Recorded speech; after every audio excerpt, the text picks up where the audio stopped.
Berikut adalah area depan atau area masuk dari Museum Pers ini sendiri.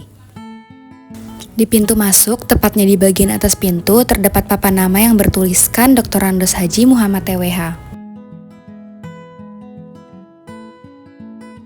Ini adalah ruangan pertama yang akan kita lihat saat pertama kali kita masuk ke dalam Museum Pers. Pada mading ini, ditunjukkan tokoh-tokoh pemimpin redaksi harian Mimbar Umum dan koran Waspada beserta pemimpin redaksi. Koran-koran Waspada dan Mimbar ini terbitnya setelah kemerdekaan Indonesia, sekitar tahun 1946 sampai 1947.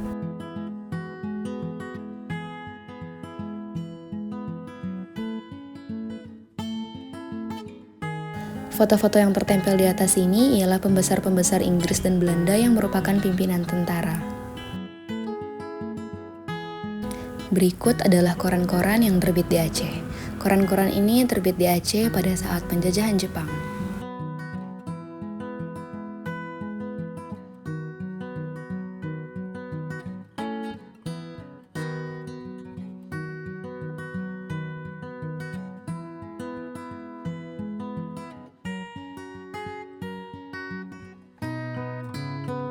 Dia mau mandi, itu disabotase sama pejuang kita. Disabotase, dipotong pipanya, ya udah kalang kabut mereka gali sumur lah. Gali sumur karena memang pipa.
Assalamualaikum warahmatullahi wabarakatuh. Waalaikumsalam warahmatullahi wabarakatuh. Terima kasih sebetulnya dia udah hadir ke Museum Perjuangan Pers.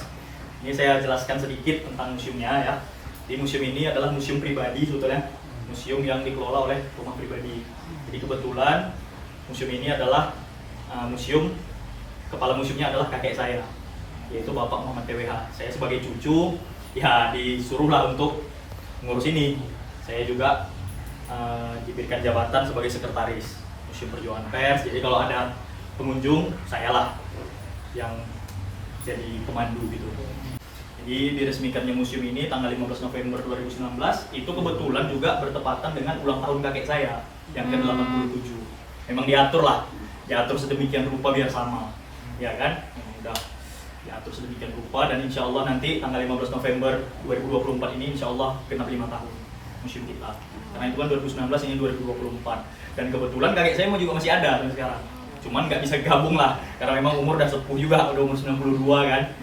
Nanti 15 November 92, museumnya 5 tahun, jadi nggak bisa gabung lagi. Diajak ngomong pun udah agak lumayan banyak lupa gitu. Jadi ya saya mungkin nanti kalau memang ada yang mau ditanya atau yang mau diapakan. Jadi kalau untuk ruangan, kita ada 3 ruangan. Ini ruangan pertama, isinya itu tentang sejarah perjuangan kemerdekaan sama sejarah pers. Ini kalau kalian bisa lihat ada koran-koran lama, ada juga tokoh-tokoh pers yang hitam-hitam ini tokoh pers, di atas itu tokoh pejuang semua. yang keliling toko pejuang. Jadi ini ruangan pertama dicampur lah tentang perjuangan kemerdekaan dan pers, karena itu berkaitan sebetulnya. Pers juga ikut berjuang di masa perang kemerdekaan. Itu yang harus kalian tahu. Jadi pers ini media. Kalau sekarang kalau bisa kalian lihat ya online itu kan. Nah, bisa kalian lihat, udah baca berita pun sekarang udah nggak perlu kan. Jadi kalau memang senjata pada masa itu, kakek bilang ya pers ini. Dulu para pahlawan kita mengkritik Belanda juga melalui koran. Jadi maka disebut sebagai perjuangan pers. Makanya dibikin kakek saya namanya Museum Perjuangan Pers. Jadi ini ruangan pertama, ruangan kedua nanti mungkin kalian bisa lihat itu perpustakaan. Dulu awalnya itu kamar kerja kakek dulu awalnya. Kamar kerja disulap jadi perpustakaan, di situ banyak buku-buku, jadi bisa kalian lihat. Dan ya itu khusus ruangan pers, di situ ada koran-koran lama, ada tokoh-tokoh pers itu lukisan asli, lukisan tangan.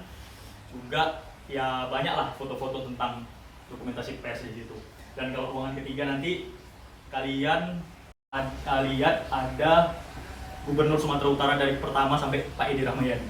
Itu lengkap. Jadi ada total 20 gubernur kalau saya nggak salah yang kita koleksi. Itu sampai Pak Edi Rahmayadi. Mungkin insya Allah kalau nanti terpilih lagi yang baru kita tambah lagi.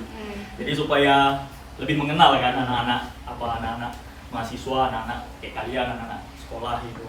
Jadi ya itu tujuannya juga. Tujuan museum ini juga ya ditujukan kepada generasi muda, termasuk para pelajar dan mahasiswa. Itu sih yang memang tujuan dari dirinya museum.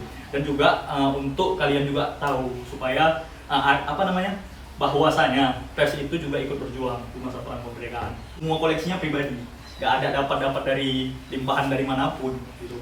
Memang kakek kan dulu wartawan senior, sempat juga kerjalah di Mimbar Umum selama 36 tahun. Kerja di Mimbar Umum 36 tahun, terpikir pengen koleksi koran-koran lah. Koleksi koran-koran lama, koleksi tokoh-tokoh perjuangan kemerdekaan. Jadi dari situ semakin lama rupanya semakin banyak. Mulai juga, ini saya cerita sedikit, mulai juga memang ngusulin juga sebetulnya ke Pak Gubernur pada masa itu. Udah berapa gubernur memang kakek nyodorkan bahwasanya untuk dibangunlah satu museum, yaitu tentang museum pers dan juga perjuangan kemerdekaan ini. Jadi ya memang tahulah kita namanya pemerintah itu nggak dapet gitu. Udah 4 gubernur kalau saya nggak salah, itu kakek ngomong langsung. Cuman memang karena nggak dapet ya udah, ini simpan sama kakek. Ya kakek ikut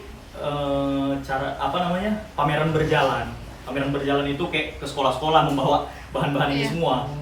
Jadi kita adakan pameran lah, sama konsepnya sama kayak 17-an, hari-hari pahlawan, hari pers nasional.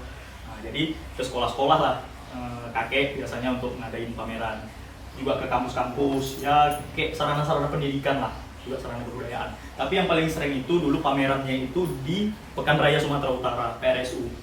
Nah, itulah semakin lama dan pada akhirnya dulu kan kakek saya untuk melakukan pameran itu sama ayah saya kebetulan, karena memang ayah saya udah meninggal. Ya udah, barang-barang ini semua tertumpuk di kamar kerja yang sekarang udah jadi perpustakaan. Jadi setelah tertumpuk itu kakek berpikir gitu kan, kakek kan juga udah sakit pada masa itu, udah nggak bisa jalan lagi. Berpikir, wah ini kalau terus-terusan disimpan ini bisa rusak, bisa hilang, nanti lama-lama dimakan rayap, kalau genteng bocor bisa basah. Jadi ya mulai tahun 2018 kebetulan nenek juga udah nggak ada, karena dulu nenek nggak setuju rumah dijadikan museum. Jadi kebetulan nenek juga udah nggak ada, ya udah mulai lagi terpikir gitu loh, pengen lagi semangat ya, wah ini kalau buat museum menarik juga gitu, walaupun di rumah sendiri ya istilahnya mungkin, mana tahu karena memang udah dipajang di rumah adalah perhatian dari pemerintah gitu kan. Dan pada akhirnya ya udah mulailah pelan-pelan kami keluarkan, belum juga jadi museum, masih pelan-pelan lah kita pajang pelan-pelan. Mana ada space kosong kita taruh aja, kadang di kursi pun kami letak, dulu belum sebagus ini, masih ya ala kadarnya aja lah gitu. Dan pada saat itu mulai diundang kakek lah, sejarawan, para sejarawan, memang pakar-pakar sejarah diundang untuk melihat kondisi bagaimana kalau memang rumah ini dijadikan museum. Dan pada akhirnya mereka setuju dan mereka nanya keseriusan dari kakek apakah memang betul rumah ini mau dijadikan museum atau tidak. Dan pada saat itu kakek bilang ya setuju. Dan pada akhirnya itu tanggal 15 November 2019 resmilah Museum Perjuangan Pers ini diresmikan.